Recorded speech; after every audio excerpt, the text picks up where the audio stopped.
தண்ணீரண்டை கூட்டி சென்று தாகம் தீர்க்கின்றார். தண்ணீரண்டை கூட்டி சென்று தாகம் தீர்க்கின்றார்.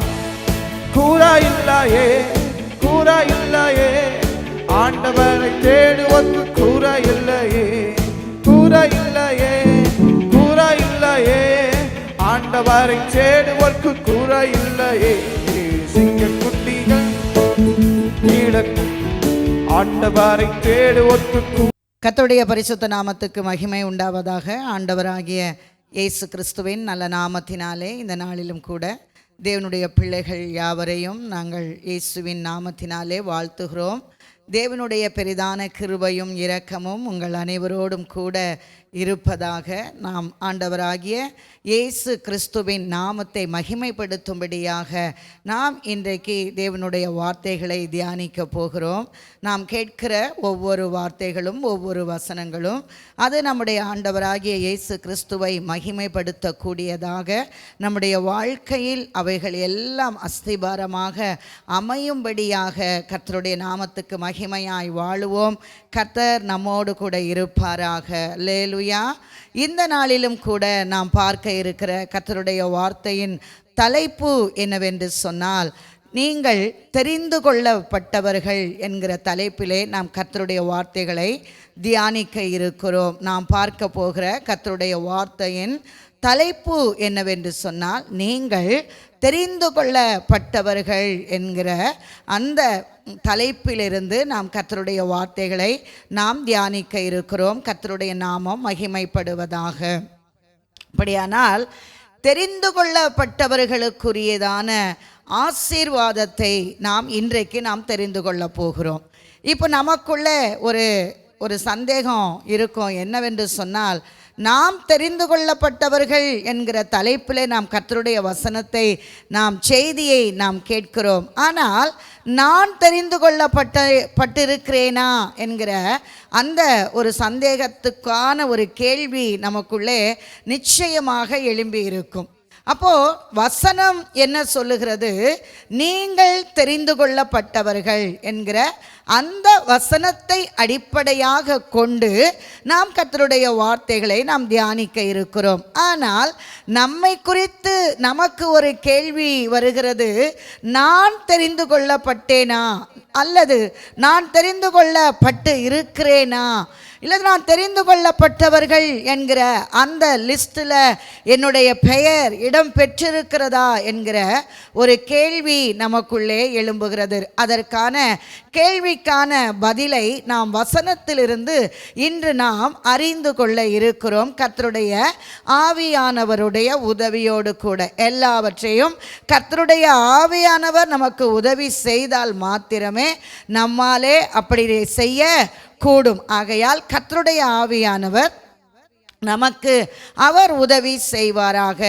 நீங்கள் தெரிந்து கொள்ளப்பட்டவர்கள் என்கிற தலைப்பிலே பார்க்கிற நமக்கு இந்த செய்திக்கு ஆதாரமாக நாம் வாசித்து நாம் தியானிக்க இருக்கிறதான வேத பகுதி என்னவென்று சொன்னால், தெசலோனிக்கேயருக்கு எழுதின முதலாம் நிருபத்தை என்னோடு கூட நீங்களும் திருப்பிக் கொள்ளலாம். தெசலோனிக்கேயருக்கு எழுதின முதலாம் நிருபத்தின் முதல் அந்த அதிகாரத்தில் 3வது வசனம் இப்படி சொல்லப்படுகிறது. நீங்கள் தெரிந்து கொள்ளப்பட்டவர்கள் என்று நாங்கள் அறிந்து என்று சொல்லப்படுகிறது. தெசலோனிக்கேயருக்கு எழுதின முதலாம் நிருபத்தில் 1ஆம் அதிகாரம் 3வது வசனம் இப்படி சொல்லுகிறது. நீங்கள் தெரிந்து கொள்ளப்பட்டவர்கள் என்று நாங்கள் அறிந்து என்று இங்கே எழுதப்பட்டிருக்கிறது. கவனிக்க வேண்டும் தேவனுடைய பிள்ளைகளை. கர்த்தருடைய வார்த்தைகளுக்குள்ளே உங்களை கொண்டு போக இருக்கிறேன். ஆனால் இங்கே நமக்கு தலைப்பு என்ன? நீங்கள் தெரிந்து கொள்ளப்பட்டவர்கள். ஆனால் இங்கே அப்போஸ்தலனாகிய பவுலும் சில்வானும் தீமோத்தேயும் இந்த தெசலோனிக்கேயர் சபையின் விசுவாசிகளை குறித்து அவர்கள் எழுதுகிற இந்த வார்த்தையை வாசிக்கிற பொழுது நம்மில் நிறைய பேருக்கு என்ன இங்கே உண்டாக வேண்டும்? இந்த வசனத்தை வாசிக்கும் பொழுதே நமக்குள்ளே என்ன என்ன வர வேண்டும் என்று சொன்னால், ஐயோ இந்த வார்த்தையின்படி, இந்த வசனத்தின்படி என் வாழ்க்கையும் இப்படி அமைந்திருந்தால் நன்றாயிருக்குமே என்கிறதான ஒரு ஆசை நமக்குள்ளே உண்டாக வேண்டும், ஒரு விருப்பம் நமக்குள்ளே உண்டாக வேண்டும். இங்கே பவுல் அங்கே எழுதுகிறார், நீங்கள் தெரிந்து கொள்ளப்பட்டவர்கள் என்று நாங்கள் அறிந்து என்று சொல்லப்படும் போது அங்கே ஒரு தனிப்பட்ட மனிதனை குறித்து சொல்லாமல் நாங்கள் என்று சொல்லும்போது முதலாவது வசனத்தில் சொல்லப்படுகிறது, பவுலும் சில்வானுவும் தீமோத்தேயும் சேர்ந்து இந்த தெசலோனிக்கேயர் சபையை குறித்து, அவர்களுடைய செய்கைகளை குறித்து, அவர்களுடைய காரியங்களை குறித்து இவங்க 3 பேரும் பேசியிருப்பாங்க. இந்த சபையாரை குறித்து பேசியிருப்பாங்க. இந்த தெசலோனிக்கே பட்டணத்து சபை ஜனங்களை குறித்தும் இவ்விசுவாசிகளை குறித்தும் இங்கே இவர்கள் 3 பேரும் பேசி பேசி பேசி கடைசியாக அவர்கள் ஒரு முடிவுக்கு வருகிறார்கள். என்னவென்று சொன்னால், இவர்கள் தெரிந்து கொள்ளப்பட்டவர்கள் தான் என்கிற அந்த முடிவுக்கு வந்தபோது அவர்கள் இந்த நிருபத்தை அவர்களுக்கு எழுதும்போது அவர்கள் சொல்லுகிறார்கள், நீங்கள் தெரிந்து கொள்ளப்பட்டவர்கள் என்று நாங்கள் அறிந்தோம் என்று அங்கே எழுதப்படுகிறதை பார்க்க முடிகிறது. அப்போ எல்லாரும் நாம் சபைக்கு போகிற வழக்கமுடையவர்கள், எல்லாரும் தேவனை விசுவாசிக்கக்கூடிய வழக்கமுடையவர்கள், எல்லாரும் மனம் திரும்ப வேண்டும் என்கிற விருப்பமுடையவர்கள். ஆனால் நாம் எல்லாரும் தெரிந்து கொள்ளப்பட்டவர்களா இருக்கிறோமா என்கிற அந்த கேள்வியை நாம் எழுப்ப வேண்டும். எந்த ஒரு வசனத்தை வாசித்தாலும் நீங்க அங்கே ஒரு கேள்வியை எழுப்ப வேண்டும். இந்த வசனத்துக்கும் என்னுடைய வாழ்க்கைக்கும் என்னுடைய கிறிஸ்துவ ஜீவியத்துக்கும் இது ஒத்துப்போகிறதா என்கிற அந்த கேள்வி நமக்கு எழும்புமே. ஆனால் மாத்திரம்தான் நம்மால என்ன செய்ய முடியும் என்று சொன்னால், நாம் அப்படிப்பட்ட கேள்வி எழும்பும் போதுதான் அந்த வாழ்க்கை நம்மால வாழ முடியும். ஒருவேளை எல்லா வசனத்தையும் வாசிச்சுட்டு அப்படியே நம்ம போயிட்டு இருப்போம் என்று சொன்னால் கேள்வி நமக்குள் எழும்பாது. அதற்கு பதிலாக நம்மால வாழ முடியாது. கவனியுங்கள், இந்த தெசலோனிக்கேயர் சபையை குறித்ததான இங்கே அவர்கள் சொல்லுகிறார்கள், நீங்கள் தெரிந்து கொள்ளப்பட்டவர்கள் என்று நாங்கள் அறிந்து என்று சொல்லப்படுகிறது. அப்படியானால் ஒரு சபையை குறித்து, ஒரு விசுவாசியை குறித்து சும்மா ஒன்றும் அவங்க தெரிந்து கொள்ளப்பட்டவங்க அப்படின்னு ஒரு முடிவுக்கு வந்துட முடியாது. அப்போ இவங்க தெரிந்து கொள்ளப்பட்டவர்கள் என்று சொல்லி தெசலோனிக்கேயர் சபையை குறித்ததான ஒரு முடிவுக்கு இவர்கள் வந்திருக்கிறார்கள் என்று சொன்னால், அங்கே அவர்களுடைய செய்கைகளை இவர்கள் என்ன செய்திருப்பார்கள்? பேசியிருப்பார்கள். அவர்களுடைய விசுவாச வாழ்க்கையை குறித்து இவர்கள் பேசியிருப்பார்கள். அவர்கள் கர்த்தருக்காக செய்த செயல்களை குறித்து இவர்கள் பேசியிருப்பார்கள். இப்படி அந்த தெசலோனிக்கேயர் சபையை குறித்து இவர்கள் பேசி பேசி பேசி ஒரு முடிவுக்கு இவர்கள் வந்ததனால தான் சொல்லுகிறார்கள், நீங்கள் தெரிந்து கொள்ளப்பட்டவர்கள் என்று சொல்லி. அப்போ இன்றைக்கு இந்த வசனத்தை நீங்க வாசிச்சிருப்பீங்க.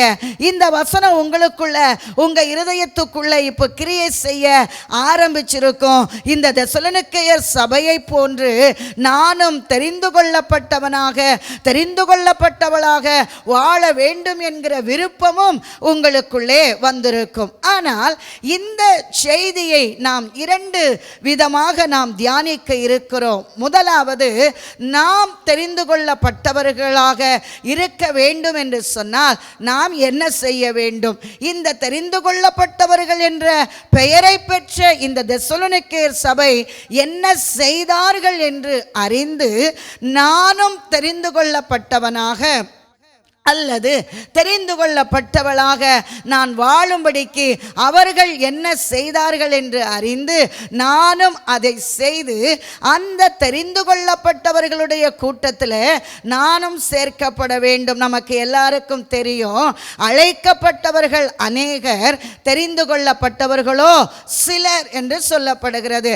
அந்த சிலராகிய அந்த ஒரு சில நபர்களிலே நானும் ஒருவனாக அல்லது நானும் ஒருவளாக அங்கே இருக்க வேண்டும் என்கிற விருப்பத்தோடு கூட தெரிந்து கொள்ளப்பட்டவர்களாக மாறும்படி இந்த தெசலோனிக்கேயர் சபை என்ன செய்தார்கள், அதை நானும் பின்பற்றி நானும் செய்து என்னுடைய வாழ்க்கையில் நானும் தெரிந்து கொள்ளப்பட்டவனாக மாற வேண்டும் என்று விரும்புகிறேன் என்பது முதலாவது காரியம். இரண்டாவது காரியம் என்னவென்று சொன்னால், தெரிந்து கொள்ளப்பட்டவர்களாய் வாழுகிறவர்களுக்கு என்ன பிரயோஜனம், அதனால எனக்கு என்ன கிடைக்கும், அதனால எனக்கு என்ன லாபம் என்கிற ஒரு கேள்வி நமக்குள் வரலாம். அந்த லாபத்துக்கான அந்த பதிலையும் உங்களுக்கு சொல்லிக் கொடுக்க கர்த்தருடைய ஆவியானவர் உதவி செய்வாராக. ஏனென்று சொன்னால், இன்றைக்கு லாப நோக்கம் இல்லாமல் யாரும் எதையுமே செய்து விடுவது கிடையாது. எல்லாவற்றையும் செய்யும் போது அங்கே நமக்கு என்ன ஒரு லாபம், அதனால என்ன ஒரு பிரயோஜனம் என்று எதிர்பார்ப்போடு கூட வாழுகிற இந்த வாழ்க்கையில் நாம் செய்ய வேண்டியவைகளையும் அப்படி செய்து தெரிந்து கொள்ளப்பட்டவர்களாக மாறும்போது அதனால் நமக்கு உண்டாகிற அந்த லாபத்தையும் அந்த ஆசீர்வாதத்தையும் நாம் இன்றைக்கு இவ்வசனங்களிலிருந்து நாம் தெரிந்து கொள்ள போகிறோம். கர்த்தருடைய நாமத்துக்கு மகிமை உண்டாவதாக.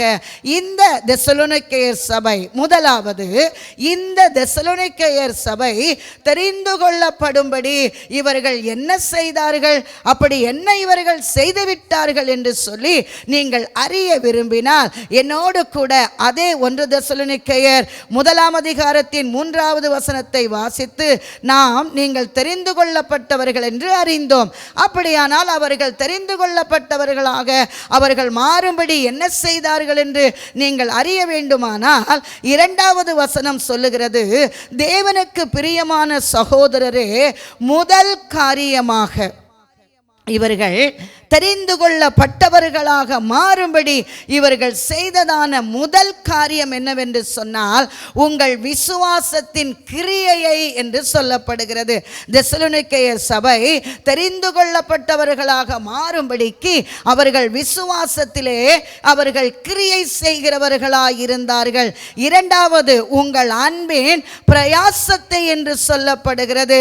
அவர்கள் அன்பினாலே பிரயாசப்பட்டார்கள் என்று சொல்லப்படுகிறது. மூன்றாவது, கர்த்தராகிய இயேசு கிறிஸ்துவின் மேலுள்ள நம்பிக்கையின் பொறுமையை குறித்தும் அங்கே சொல்லப்படுகிறது. இங்கே 3 காரியம் இங்கே இந்த தெசலோனிக்கேயர் சபையை குறித்து இங்கே எழுதப்படுகிறது. அவர்கள் தெரிந்து கொள்ளப்பட்டவர்களாக மாறும்படிக்கு அவர்கள் செய்த 3 காரியங்களை நாமும் பின்பற்றி நம்முடைய விசுவாச வாழ்க்கையை நாம் வாழும்படி நம்மை தேவ சமூகத்தில் அர்ப்பணித்து நடப்போம் என்று சொன்னால் நிச்சயமாக சொல்ல முடியும், நாமும் தெரிந்து கொள்ளப்பட்டவர்கள் என்பது உறுதியான வாழ்க்கை, அது உறுதி செய்யப்பட்டதாக அமையும் என்று ஆணித்தரமாக என்னாலும் சொல்ல முடிகிறது. கர்த்தருடைய நாமத்துக்கு மகிமை உண்டாவதாக. இவர்கள் தெரிந்து கொள்ளப்பட்டவர்களாக இவர்கள் மாறினதற்கு முதல் காரணம் என்னவென்று சொன்னால், அவர்களுடைய விசுவாசத்திலே அவர்கள் கிரியை செய்தார்கள் என்று சொல்லப்படுகிறது. நான் விசுவாசிக்கிறேன் விசுவாசிக்கிறேன் விசுவாசிக்கிறேன் என்று சொன்னதோடு கூட மாத்திரமல்ல, அல்லது நான் ஒரு நல்ல விசுவாசி என்கிற ஒரு பெயரை பெற்றவர்களாக மாத்திரமல்ல, அந்த விசுவாசத்தில் விசுவாசத்தோடு கூட அவர்கள் கிரியை செய்தார்கள் என்று சொல்லப்படுகிறது. அப்படியானால் இந்த தெரிந்து கொள்ளப்பட்ட தெசலோனிக்கேயர் சபையார் முதலாவது அவர்கள் தெரிந்து கொள்ளப்பட்டவர்களாக மாறும்படிக்கு என்ன செய்தார்கள் என்று சொன்னால், அவர்கள் விசுவாசித்து கிரியை செய்தார்கள் என்று அங்கே எழுதப்படுகிறது. யாக்கோபு தன்னுடைய நிருபத்திலே அவர் எழுதும்போது 2 அதிகாரத்தின் 14வது வசனத்தில் இப்படி சொல்லுகிறார், ஒருவன் தனக்கு விசுவாசம் உண்டு என்று இருக்கிறது என்று சொல்லி அவன் விசுவாசத்தில் கிரியை செய்யாதவனாய் இருப்பானே, ஆனால் அவனுடைய விசுவாசம் அவனை ரட்சிக்குமோ, அந்த விசுவாசம் அவனுக்கு பிரயோஜனப்படுமோ என்று எழுதப்பட்டிருக்கிறது. நீங்கள் இந்த வசனத்தை நீங்கள் வாசித்துக் கொள்ளலாம். அப்படியானால் ஒரு மனிதன், ஒரு மனுஷி, ஒரு சபை, ஒரு விசுவாசி அவர்கள் அவர்கள் தெரிந்து கொள்ளப்பட்டவர்களாக மாறும்படி அவர்கள் செய்ய வேண்டிய முதல் காரியம் என்னவென்று சொன்னால், எனக்கு விசுவாசம் இருக்கிறது என்று சொன்னால் மட்டும் போதாது, அந்த விசுவாசத்தோடு கூட கிறிஸ்துவுக்காக செயல்படுகிறவர்களாக இருக்க வேண்டும். எனக்குள் விசுவாசம் இருக்கிறது என்பதை நான் எதனாலே காண்பிக்க முடியுமானால், நான் கிறிஸ்துவுக்காக நான் செயல்படும் போதுதான் என்னுடைய செயல்பாடுகள் விசுவாசத்தோடு கூட என்னுடைய செயல்களை நான் காண்பிக்கும் போதுதான் எனக்குள் என்ன இருக்கிறது, தெரிந்து கொள்ளப்பட்டவன் என்கிற அந்த ஒரு ஸ்டாண்டர்டு, அந்த ஒரு காரியத்துக்கு என்னால் வருவதற்கு அது ஒரு முதல் படியாக எனக்கு அமைகிறது.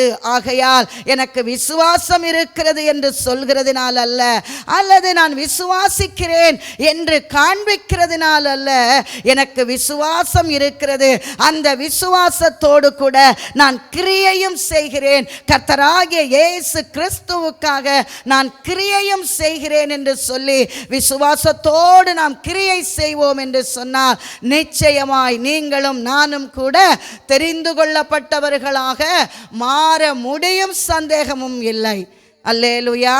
இவர்கள் தெரிந்து கொள்ளப்பட்டவர்கள் என்று நாங்கள் அறிந்து, ஒருவர் அல்லங்க, பவுல், சில்வான், தீமோத்தேயு, இந்த 3 பேருமாக கூட்டாக இங்கே இவர்களை குறித்து சொல்லுகிறார்கள். இவர்கள் தெரிந்து கொள்ளப்பட்டவர்கள் தான். அதற்கு காரணம் என்ன? அவர்கள் விசுவாசித்து அந்த விசுவாசத்திலே கர்த்தராகிய இயேசு கிறிஸ்துவுக்காக அவர்கள் கிரியை செய்தார்கள். அல்லேலூயா.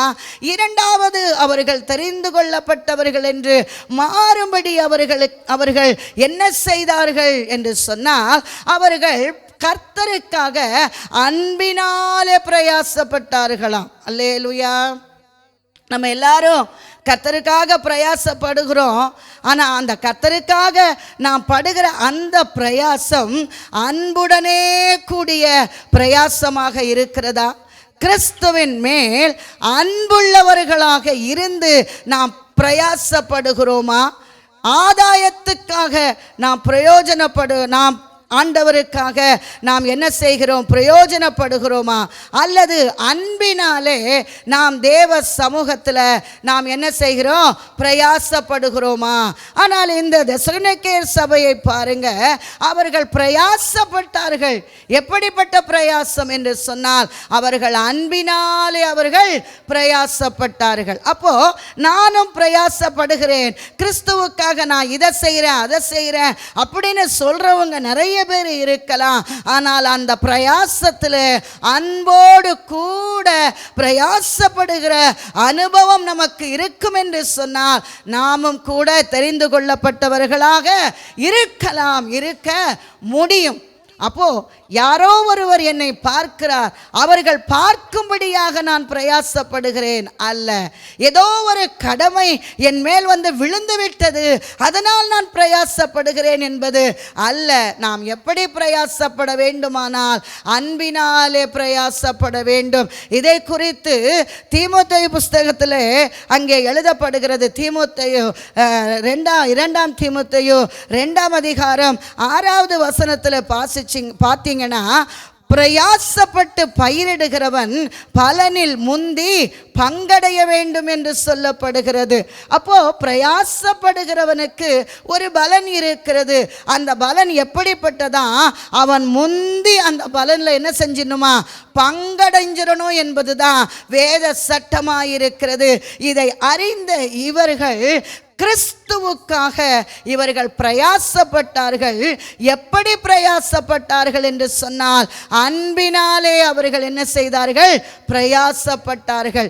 இவர்கள் தெரிந்து கொள்ளப்பட்டவர்கள் தான் என்று தெசலோனிக்கேயர் சபை பெயர் பெறும்படிக்கு அவர்கள் முதலாவது செய்த காரியம் என்ன? அவர்கள் விசுவாசத்தினாலே அவர்கள் கிரியை செய்தார்கள். இரண்டாவது, இவர்கள் தெரிந்து கொள்ளப்பட்டவர்கள் தான் என்று சொல்லி ஆணித்தரமாக உறுதியாக அவர்களை குறித்து சொல்லப்படும்படிக்கு அவர்கள் என்ன செய்தார்கள் என்று சொன்னால், அன்பினால் அவர்கள் பிரயாசப்பட்டார்கள். அவர்களுடைய பிரயாசம், அவர்கள் கிறிஸ்துவுக்காக பட்ட பிரயாசம், அது அன்புள்ளதாக இருந்தது, அது அன்பு நிறைந்ததாக இருந்தது. நமக்கெல்லாம் பிரயாசம்னு சொன்னால் ஒன்றே ஒன்று தான் தெரியும், உன் கைகளின் பிரயாசத்தை நீ சாப்பிடுவாய். ஏன்னா அங்கே சாப்பாடுன்னு சொல்லப்பட்டுருச்சு இல்லையா? அதனால் நமக்கு இந்த பிரயாசம் மட்டும்தான் தெரியும். ஆனால் தெசலோனிக்கே சபையை குறித்து பார்க்கும்போது அவர்கள் கிறிஸ்துவுக்காக அன்பினாலே அவர்கள் பிரயாசப்பட்டார்களாம், அன்போடு கூட பிரயாசப்பட்டார்களாம். அன்பு செலுத்தி அவர்கள் பிரயாசப்பட்ட அந்த பிரயாசத்தை அறிந்த இந்த தேவனுடைய தாசர்கள் சொல்லுகிறார்கள், இவர்கள் தெரிந்து கொள்ளப்பட்டவர்கள், இவர்கள் தெரிந்து கொள்ளப்பட்டவர்களே ஒழிய வேறல்ல. அதற்கு காரணம் அவர்கள் விசுவாசத்து கிரியை செய்தார்கள், அவர்கள் அன்பினாலே பிரயாசப்பட்டார்கள்.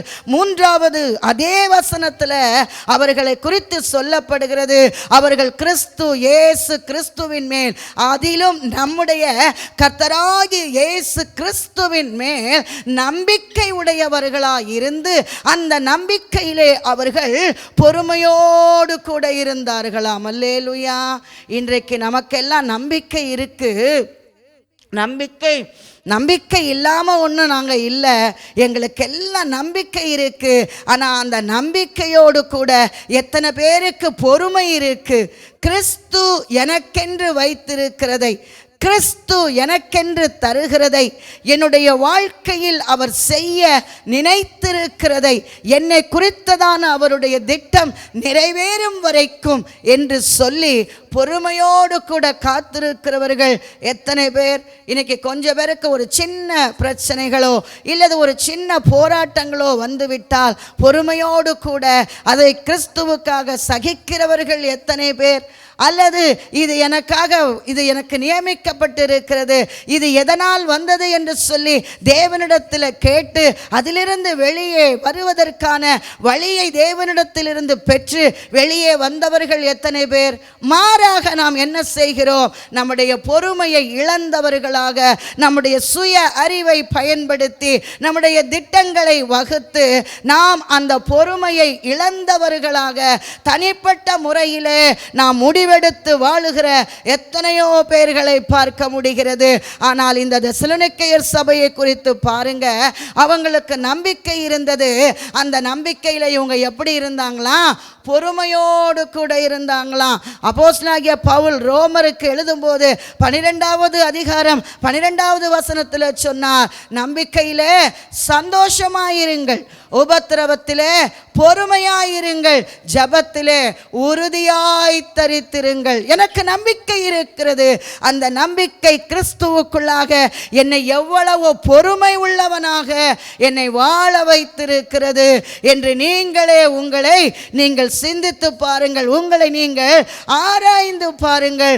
இந்த தெசலோனிக்கேயர் சபையினுடைய அந்த காரியங்களை வாசிக்கும் போது நம்முடைய உள்ளங்கள் கொழுந்து விட்டு எரியவில்லையா? இந்த வசனங்கள் நமக்குள்ளே பல கேள்விகளை எழுப்பவில்லையா? இந்த வசனங்களை வாசிக்கும் போது நானும் இப்படி வாழ வேண்டும் என்கிற விருப்பம் எழவில்லையா?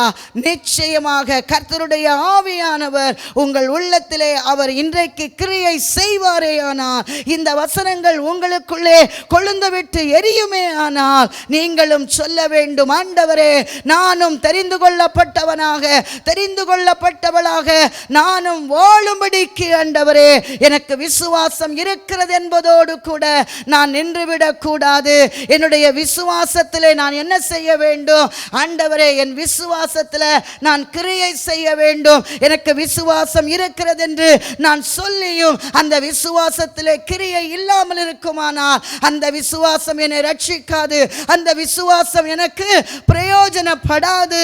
ஆகையால் நான் விசுவாசத்தோடு கிரியை செய்ய விரும்புகிறேன். நான் கிறிஸ்துவுக்காக, நான் ஆண்டவருடைய நாமத்துக்கு மகிமையாக நான் பிரயாசப்பட விரும்புகிறேன். அதிலும் என்னுடைய பிரயாசம் ஆதாயத்துக்காக அல்ல, அன்பினாலே நான் பிரயாசப்படுகிறேன், அன்பினாலே நான் பிரயாசப்பட விரும்புகிறேன். கிறிஸ்துவின் நாமத்துக்கென்று, கிறிஸ்துவினுடைய நாமத்தின் மகிமைக்கென்று நான் அன்போடு கூட நான் பிரயாசப்பட விரும்புகிறேன். மூன்றாவது காரியமாக நான் கிறிஸ்துவின் மேலே, அதிலும் நம்முடைய கர்த்தராகிய இயேசு கிறிஸ்துவின் மேலே நம்பிக்கை உள்ளவனாக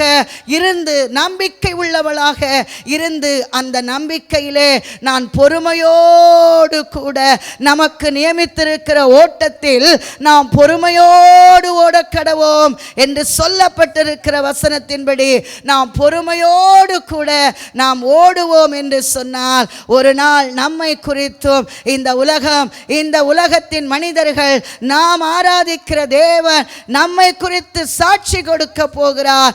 இவர்களும் தெரிந்து கொள்ளப்பட்டவர்கள் என்னவெல்லாம் பெற்றிருக்கிறார்கள் என்று சொல்லி வேதத்தில் அநேக ஆதாரங்கள் இருக்கிறது.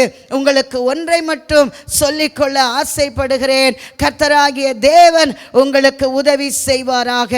இந்த தெசலோனிக்கேய சபை தெரிந்து கொள்ளப்பட்டவர்கள் என்று மாறும்படிக்கு இவர்கள் விசுவாசத்திலே கிரியை செய்தார்கள், அன்போடு கூட பிரயாசப்பட்டார்கள், நம்பிக்கையோடு கூட பொறுமையோடு கூட இருந்ததினாலே இவர்களை குறித்து இவர்கள் திருஷ்டாந்தப்படுத்தி சொல்லுகிறார்கள். எப்பா, இவங்க தெரிந்து கொள்ளப்பட்டவங்க தான்ப்பா, அதுக்கு சந்தேகமே கிடையாது என்று சொல்லி 3 பேருமாக சேர்ந்து கூட்டாக ஒரு முடிவெடுத்து இங்கே எழுதப்பட்டிருக்கிற இந்த வசனத்தை வாசித்திருக்கிற தேவ ஜனமே, நீ தெரிந்து கொள்ளப்பட்டவனாக மாறும்படிக்கு, நீங்கள் தெரிந்து கொள்ளப்பட்டவர்களாக மாறும்படிக்கு, சபையாய் தெரிந்து கொள்ளப்பட்டவர்களாய், குடும்பமாய் தெரிந்து கொள்ளப்பட்டவர்களாய், தனிப்பட்ட மனிதனாக தெரிந்து கொள்ளப்பட்டவனாய், வாலிபனாக இருந்தால் வாலிபனே நீ தெரிந்து கொள்ளப்பட்டவனாக, வாலிப பெண் பிள்ளைகளாய் இருந்தால் வாலிப பெண்கள் தேவனாலே தெரிந்து கொள்ளப்பட்டவர்களாக இருக்கும்படிக்கு நீங்கள் என்ன செய்ய வேண்டும் என்று சொன்னால், விசுவாசத்தோடு கூட கிறிஸ்துவுக்காக நீங்கள் என்ன செய்யணும்? கிரியை செய்ய வேண்டும். இரண்டாவது, நீங்கள் தெரிந்து கொள்ளப்பட்டவர்களாய் மாறும்படிக்கு அன்பினாலே கிறிஸ்துவுக்காக பிரயாசப்பட வேண்டும். மூன்றாவது, கிறிஸ்துவின் மேல் நம்பிக்கை வைத்திருக்கிற நீங்கள் நம்பிக்கையின் நாயகனாம் இயேசு கிறிஸ்துவினிடத்திலிருந்து எனக்காக வைத்திருக்கிற நன்மைகள், ஆசீர்வாதங்கள், சுதந்திரத்தை நான் அடையும்படிக்கு நான் பொறுமையோடு இருப்பேன் என்கிற பொறுமையோடு கூட வாழுகிறவர்களாக இருக்க வேண்டும் என்று சொல்லி நம்முடைய கர்த்தராகிய இயேசு கிறிஸ்துவின் நாமத்தினாலே உங்களை வேண்டி கேட்டுக்கொள்ளுகிறோம். வசனம் அதை நமக்கு வலியுறுத்துகிறது, இப்படி நாம் செய்ய வேண்டும் என்று சொல்லி. நான் முன்பு சொன்னேன், தெரிந்து கொள்ளப்பட்டவர்களாய் இருந்தால் எனக்கு என்ன கிடைக்கும், எனக்கு என்ன லாபம், என்ன பிரயோஜனம் என்று சொல்லி உங்களுக்குள்ளே கேள்வி எழும்புமானால், 4வது வசனத்தை உங்களுக்கு சொல்லிக் கொடுக்க கர்த்தருடைய நாமத்தின் மகிமைக்கென்று ஆவியானவர் உதவி செய்வாராக. இங்கே அப்போஸ்தலனாகிய பவுல், சில்வானு, தீமோத்தேயு 3 பேரும் சொல்லுகிறார்கள், எங்கள் ஜெபங்களில் இடைவிடாமல் உங்களை குறித்து விண்ணப்பம் பண்ணி உங்கள் எல்லாருக்காகவும் எப்பொழுதும் தேவனை ஸ்தோத்தரிக்கிறோம் என்று சொல்லப்படுகிறது. விசுவாசிகள் கவனிக்க வேண்டும், என்னை குறித்து ஒரு நீண்ட ஜெபம் பண்ற ஒரு ஊழியக்காரர் தேவை. இன்னைக்கு நிறைய பேருக்கு அப்படி ஆயிப்போச்சு. என்னை குறித்து நினச்சி நீண்ட ஜெபம் பண்ணுற ஊழியக்காரர் தேவை இல்லை. நீங்கள் தெரிந்து கொள்ளப்பட்டவர்களாய் இருப்பீர்கள் என்று சொன்னால், உங்களை நினைக்கிற பொழுதெல்லாம் உங்களை குறித்து ஸ்தோத்தரிக்கிற தேவனுடைய நாமத்தின் மகிமைக்காக நீங்கள் வாழ வேண்டும் என்பதுதான் வேத வசனத்தின் ஆதாரம். உங்களை குறித்து நினைச்சாலே உங்களை குறித்து ஊழியக்காரர் என்ன செய்யணும்? ஸ்தோத்திரம் பண்ணணும். நீங்கள் போகிற சபை ஊழியக்காரர் உங்களை குறித்து நினைக்கும் போதே உங்களுக்கு ஸ்தோத்திரம் பண்ணணும், இடைவிடாமல் உங்களுக்காக ஜெபம் பண்ணணும். அதுக்காக நீங்கள் என்ன செய்யணும்னு சொன்னால், தெரிந்து கொள்ளப்பட்டவர்களாக மாறணும். நீங்கள் தெரிந்து கொள்ளப்பட்டவர்களாக நீங்கள் மாறுவீர்கள் என்று சொன்னால், உங்களை நினைக்கும் போது அவங்க ஸ்தோத்திரம் பண்ணுவாங்க. அந்த ஸ்தோத்திரத்தினாலே உங்களுக்கு கிருபைகள் பெருகும், ஆசீர்வாதங்கள் பெருகும். நீங்கள் தெரிந்து கொள்ளப்பட்டவர்களாக மாறுவீர்கள். உங்களுடைய ஆசீர்வாதத்தை ஒருவராலும் என்ன செய்ய முடியாது? தடை செய்ய முடியாது. நீங்க நினைக்கிற ஊழியக்காரர்கள் அல்லது நீங்க போகிற சபை ஊழியக்காரராக இருந்தா கூட நீங்க தெரிந்து கொள்ளப்பட்டவர்களா இருப்பீர்களானால் அவங்க உங்களை நினைச்சு ஸ்தோத்திரம் பண்ணுவாங்க. இடைவிடாமல் உங்களுக்காக அவங்க ஜெபம் பண்ணுவாங்க. அப்போது உங்களுக்கு அது ஆசீர்வாதமாக இருக்கும். ஒருவேளை உங்களுடைய ஆசீர்வாதத்தை தடுக்கணும்னு அவங்க நினைச்சா கூட அது என்ன செய்யாது, முடியவே முடியாது. அந்த அளவுக்கு தெரிந்து கொள்ளப்பட்டவர்களுக்கான ஆசீர்வாதம் இருக்கிறது. கர்த்தர் ஆசீர்வதிக்கிறார், அதை தடை செய்கிறவன் யார் என்று சொல்லப்பட்டிருக்கிறது. நான் தெரிந்து கொள்ளப்பட்டவளாக இருப்பேன் என்று சொன்னால் கர்த்தரே என்னை ஆசீர்வதிக்கிறார். என் ஆசீர்வாதத்தை யாரும் தடை செய்து விட முடியாது. யாக்கோபே, உன் கூடாரங்களும் இஸ்ரவேலே உன் வாசஸ்தலங்களும் எவ்வளவு அழகானவைகள். அவைகள் பரவி போகிற ஆறுகளைப் போலவும் நதியோரத்தில் உள்ள தோட்டங்களைப் போலவும் கர்த்தர் நாட்டின சந்தன விருட்சங்களைப் போலவும் இருக்கிறது என்று சொல்லப்படுகிற பரவி போகிற ஆசீர்வாதங்களை தேவன் தெரிந்து கொள்ளப்பட்டவர்களுக்கென்று வைத்திருக்கிறார். அதை ஒருவனாலும் தடை செய்ய முடியாது. ஆகையால் இன்றைக்கு வார்த்தைகளை கேட்கிற தேவனுடைய ஜனங்கள், நீங்கள் தெரிந்து கொள்ளப்பட்டவர்களாக மாறும்படிக்கு விசுவாசத்தோடு கிரியை செய்யுங்க. அன்பினாலே கிறிஸ்துவுக்காக பிரயாசப்படுங்க. நம்பிக்கையிலே பொறுமையாக இருங்க. உங்களை நினைக்கும் போதெல்லாம் உங்களை குறித்து ஸ்தோத்திரங்கள் ஏறெடுக்கப்படும். உங்களை நினைக்கிற பொழுதெல்லாம் இடைவிடாமல் உங்களுக்காக ஜெபிக்கும்படி தேவன் இந்த தேசத்தில் ஜெப ஆவியானவர் இறங்கி நடத்தி உங்களை ஆசீர்வதிக்க தேவன் உண்மை உள்ளவர். ஆகையால் தெரிந்து கொள்ளப்பட்டவர்களாக மாறும்படிக்கு 3 காரியங்களை செய்யுங்க. தெரிந்து கொள்ளப்பட்டவர்களுக்கான ஆசீர்வாதம் இடைவிடாமல் ஜெபம் பண்ணப்படும். எப்பொழுதும் உங்களை நினைத்து ஸ்தோத்திரங்கள் ஏறெடுக்கப்படும். நீங்க தைரியமாக நீங்க உங்க கிறிஸ்தவ வாழ்க்கையை, விசுவாச வாழ்க்கையை நீங்க வாழலாம். எந்த இடத்திலும் நீங்கள் சோர்ந்து கலங்கி பயந்து நிற்க வேண்டிய அவசியம் இல்லை. காரணம், நான் தெரிந்து கொள்ளப்பட்டவன். எனக்காக தேவன் செய்ய வேண்டிய எல்லாவற்றையும் அவர் சரியாய் செய்து முடிப்பார் என்கிற நம்பிக்கையோடு தொடர்ந்து ஓடுவோம். தேவன் நம்மை ஆசீர்வதிக்கவும், உங்களை ஆசீர்வதித்து உங்களை விசுவாசத்திலே கிரியை செய்கிறவர்களாகவும், அன்பினால் பிரயாசப்படுகிறவர்களாகவும், நம்பிக்கையிலே பொறுமை உள்ளவர்களாகவும் வைத்து நீங்களும் தெரிந்து கொள்ளப்பட்டவர்கள் என்று இந்த உலகம், இந்த சமூகம், நாம் போகிற சபை, நாம் தேவனுடைய ஊழியக்காரர்களால் நடத்தப்படுகிறோம். அந்த ஊழியக்காரர்களாலே அங்கீகரிக்கப்படும்படி கர்த்தர் உங்களுடைய நாமத்தை ஆசீர்வதித்து தேவன் உயர்த்துவாராக. ஆமென். எதிரிகள் முன் விருந்தொன்றை ஆயத்தப்படுத்துகிறார். எதிரிகள் முன் விருந்தொன்றை ஆயத்தப்படுத்துகிறார். என் தலையை எண்ணெயினால் அபிஷேகம் செய்கின்றார். என் தலையை எண்ணெயினால் அபிஷேகம் செய்கின்றார்.